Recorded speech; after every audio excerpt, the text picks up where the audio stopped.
Steam rolled out of the bathroom, curling into the hallway as she stepped out, towel wrapped tight around her chest. Her skin still glistened, damp from the shower, and for a moment, she smiled when she saw me sitting on the edge of the bed. Then her eyes dropped to the envelope in my hand, and that smile vanished like smoke. She froze, her fingers tightening around the towel. "What's that?" she asked, her voice steady, but her face told another story. I didn't answer right away. I just looked at her, studying every twitch in her expression. The envelope felt heavier than paper had any right to be. Inside it was the truth I'd been too afraid to face. "Mail came today," I finally said. "This one didn't have your name on it. Just ours." Her lips parted slightly. She took a step forward, then stopped, as if realizing that getting closer might make things worse. "So you opened it?" "Yes." My voice was flat, but my pulse was a roar in my ears. For a long, hollow moment, we just stood there, the sound of dripping water from her hair filling the silence between us. I saw her swallow hard, her chest rising and falling beneath the towel. Inside the envelope were photos. Printed, physical photos. Who even did that anymore? They showed her with another man. In one, they were laughing, their faces inches apart. In another, his hand was on the small of her back, her body leaning into his like it belonged there. And then the last one, the one that burned into me, was of them kissing.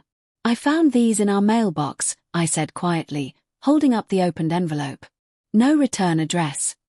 She stared at it as if it were a snake coiled in my hand. "That's not what it looks like," she whispered. I laughed once, low and bitter. "You haven't even seen the pictures, but you already know what I'm talking about." Her shoulders slumped. The towel slipped slightly, and she pulled it tighter. "Please, can we sit down?" I shook my head. "No. I've been sitting down for too long." Her eyes glistened. "I made a mistake, okay?" The words hit like a blade twisting. "A mistake?" I said, my voice rising. "You don't accidentally end up in someone else's arms, Claire. That's not a mistake. That's a choice." She stepped forward, trembling now. "You don't understand." I understand enough." I cut in.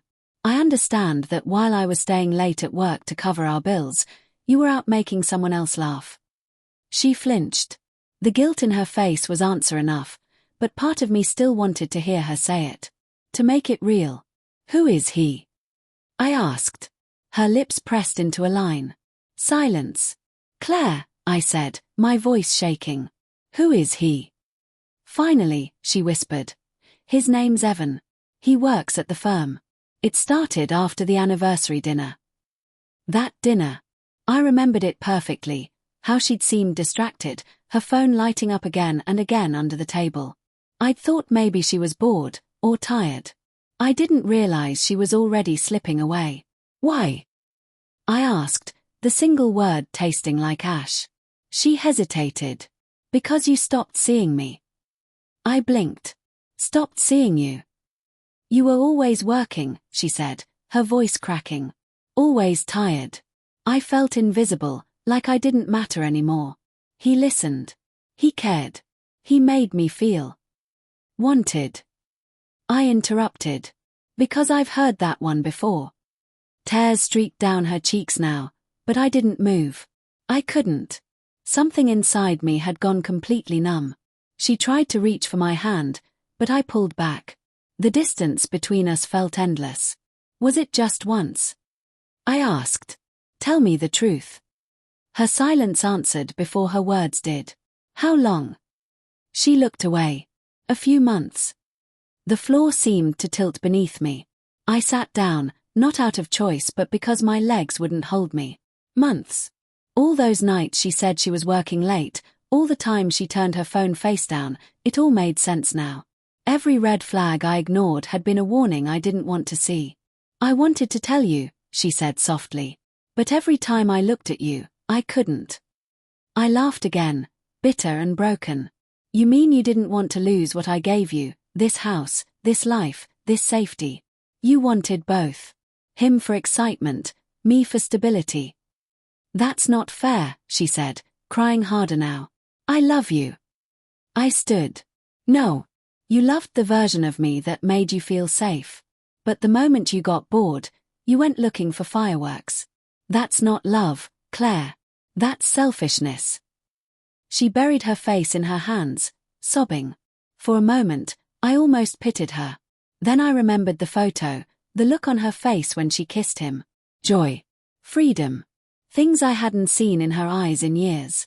I turned toward the door. Where are you going? She asked, her voice trembling. To breathe, I said. To remember what it feels like to exist without you lying to me. I walked outside, the cool night air hitting me like ice. My hands were still shaking, my mind reeling. The envelope felt like poison in my pocket. I sat in the car for what felt like hours. I didn't start the engine. I just stared at the dark street, wondering how many tiny choices had led us here, how many moments I could have done something different, said something different. But even as I searched for blame, part of me knew this wasn't mine to carry. When I went back inside, the bedroom light was still on. She sat on the edge of the bed, still in the towel, staring at the floor. The photos lay scattered across the nightstand like discarded evidence. I'm sorry, she whispered. I'll end it. I swear. I'll do whatever it takes.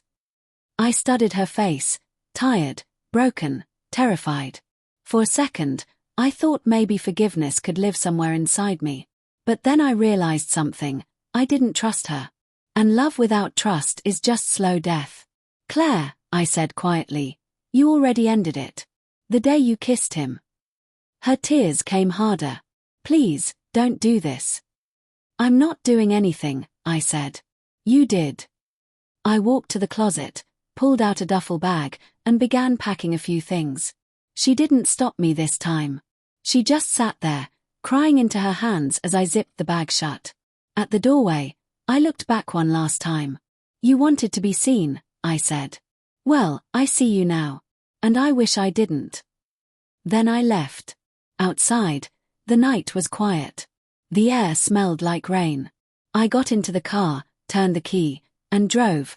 No destination, just movement. Behind me, the house grew smaller in the mirror, the windows fading into black. Somewhere in the distance, thunder rolled. And for the first time in a long time, I didn't feel numb anymore. I just felt free.